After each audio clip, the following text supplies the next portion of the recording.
Este vídeo é feito por fã. Caso tenha condições e deseje apoiar o autor e a editora, para que continuem com a publicação da obra, considere comprar a Light Novel pelos meios oficiais.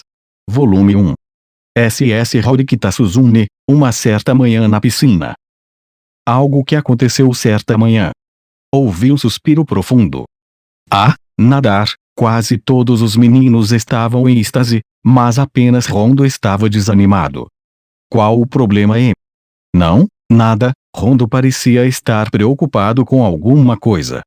Falando nisso, você sempre esteve assim. Não me diga, você não sabe nadar. Não é como se eu fosse um especialista, tenho um nível comum. É só que, você vê, há muitos problemas. Se eu nadar, não entendi nada do que Rondo queria dizer. Não estou entusiasmado com isso. Essa coisa de nadar é muito chata. Rondo havia retornado ao seu lugar muito cedo. O que é de errado com aquele cara? E que inclinou a cabeça, sem entendê-lo. Então é isso? Então é aquela coisa. Sudou parecia ter entendido a linha de pensamento de Rondo e caiu na gargalhada. E aí também havia alunos como Rondo no ensino médio.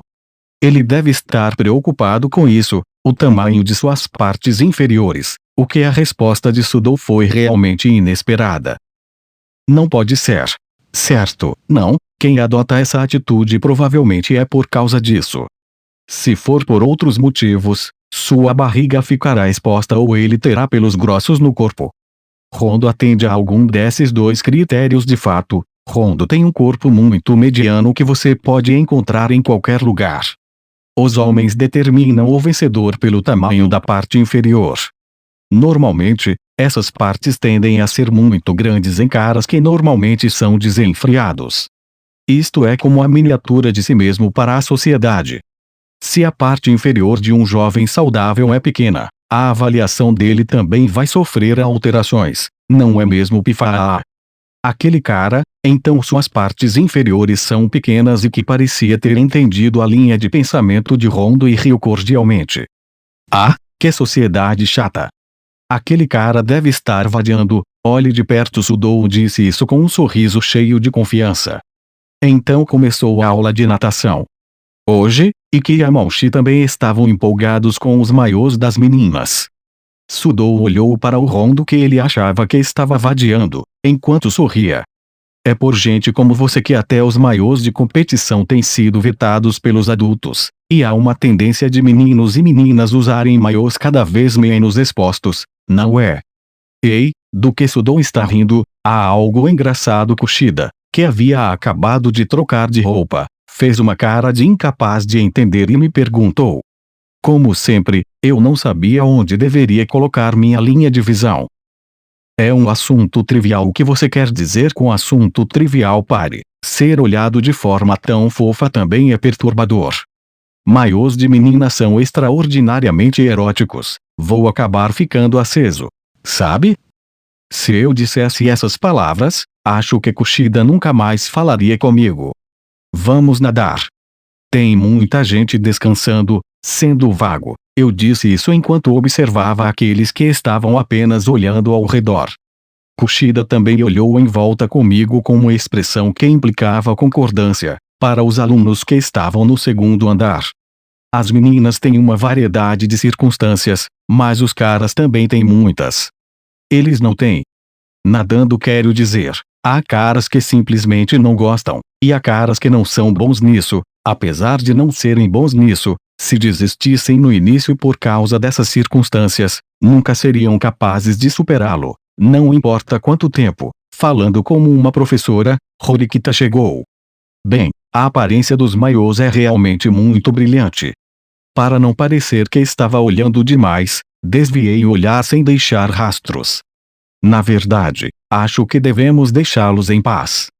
O valor da natação, como devo dizer? Não há complicações diárias para quem não saber como nadar. Para quem mora nas cidades, a necessidade de nadar é totalmente inexistente, não é? E se houver um acidente? Se houver um terremoto, haverá também um tsunami. Para aumentar a taxa de sobrevivência em 1%, nada melhor do que ter aprendido a nadar antes. Naturalmente, é impossível negar essa questão de sobrevivência depois de ter encontrado essa palavra de 1%.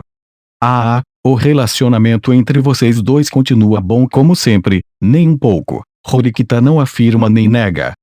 Ela simplesmente odeia falar com Kushida. Kushida-chan. Vamos fazer o nosso melhor juntos também, que veio pulando quando percebeu a existência de Kushida. Sua boca dizia conversando, mas em sua mente ele estava pensando em marcar a imagem do maiô de Kushida em sua retina. Kushida riu e começou a conversar com Ikki, sem perceber nem um pouco seus pensamentos pervertidos. Isso mesmo, do que ele está rindo é. Horikita olhou para Sudou, que estava ridicularizando Rondo. Existem vários tipos de questões envolvidas nisso. Os homens também têm preocupações de homens. Não entendi isso. Vamos fazer uma analogia. Há mulheres que têm sentimentos complicados sobre o tamanho do busto. Certo, ela me olhou espantada como se estivesse dizendo do que você está falando de repente. Ser assim parecia uma tortura. Em outras palavras, os homens também têm preocupações semelhantes. Por favor, tente ter empatia no futuro. Se eu fosse colocar em palavras mais concretas, não há dúvida de que isso é assédio sexual. Era difícil dizer se eu seria derrotado por Horikita. Então é assim. Tão sem sentido. Sua capacidade de captar ideias é muito boa depois de ouvir suas palavras sujas, embora a contragosto, bastava imaginar. Se me pediram para explicar isso, apenas direi os fatos. Não me trate como o cara mau, Ayano-Koji-kun. Ikki está bem. Kushida, que conversava com Ikki, já havia se aproximado de nós quando a percebemos. Sobre Ikki, ele estava agachado enquanto apertava a barriga. Parece que ele está com dor de estômago. Kushida olhou preocupada para ele à distância. Ikki, sendo o alvo da preocupação, estava de fato pressionando seu estômago, mas não parecia estar doendo. Em outras palavras, deve ser porque ele olhou demais para Kushida e agora estava pagando o preço. Aquele cara nunca vai aprender. Ele sempre viveu seguindo seus instintos. Horikita olhou para Ikki com um olhar implacável cheio de desprezo. Juventude. Eu pensei isso, embora eu não tenha feito nada.